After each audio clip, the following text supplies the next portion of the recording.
اگر آپ نے یہ میری ویڈیو دیکھی پوری تو یہ یقیناً آپ کے سوال کو جواب میں اور آپ کی مایوسی کو امیدی میں بدل دے گی۔ آپ کی ایک چھوٹی سی سٹوری سناتا ہوں۔ ایک دفعہ ایک مولانا سے بچوں نے سوال پوچھا۔ انہوں نے کہا کہ پروردگار عالم آخرت میں اپنے بندے سے حساب کیسا لے گا؟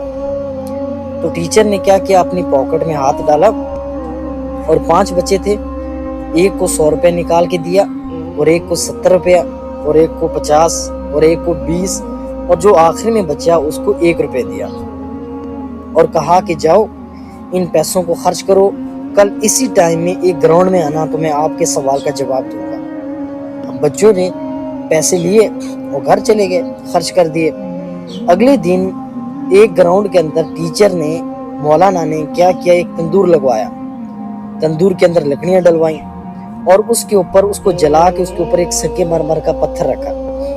اب یہ بچے کھڑے ہو کے حیران ہو کے دیکھ رہے تھے کہ یہ کس طرح ہمارے سوال کا جواب دے رہے ہیں۔ تو آخر میں پھر مولانا نے کہا، ٹیچر نے کہا کہ آؤ اس پتھر کے اوپر کھڑے ہو کے اپنے ان پیسوں کا حساب دو جو کل میں نے آپ کو دیے ہیں۔ سب سے پہلے وہ بچہ آیا جس کو 100 روپے دیا تھا، تو جیسے اس کے اوپر کھڑا ہوا، کھڑا ہونے کے بعد کچھ سیکنڈ رکا، بس ایک چیز کا بتا رہا تھا کہ میں نے یہ 10 ادھر، فوراً نیچے اتر گیا، اور اسی طرح دوسرا اور پھر اسی طرح تیسرا، اور آخر میں جو جس کو 1 روپے دیا تھا وہ آیا اور تندور کے اوپر کھڑا ہوا، پتھر کے اوپر کھڑا ہوا اور کہا کہ میں نے 1 روپے کی ایک ٹافی لی تھی، اور اس کے بعد نیچے اتر گیا۔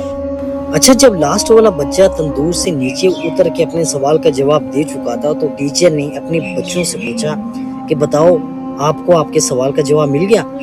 تو بچوں نے کہا نہیں۔ تو ٹیچر نے کہا بات سیدھی اور سمپل سی ہے، جس کو اس پروردگار نے جتنا دیا ہے اس سے حساب بھی اتنا ہی لے گا۔ اگر کسی کو زیادہ دیا ہے تو اس سے حساب 100 والے کے برابر ہوگا، اور کسی کو تھوڑا دیا ہے تو اس سے حساب 1 روپے والے کے برابر ہوگا۔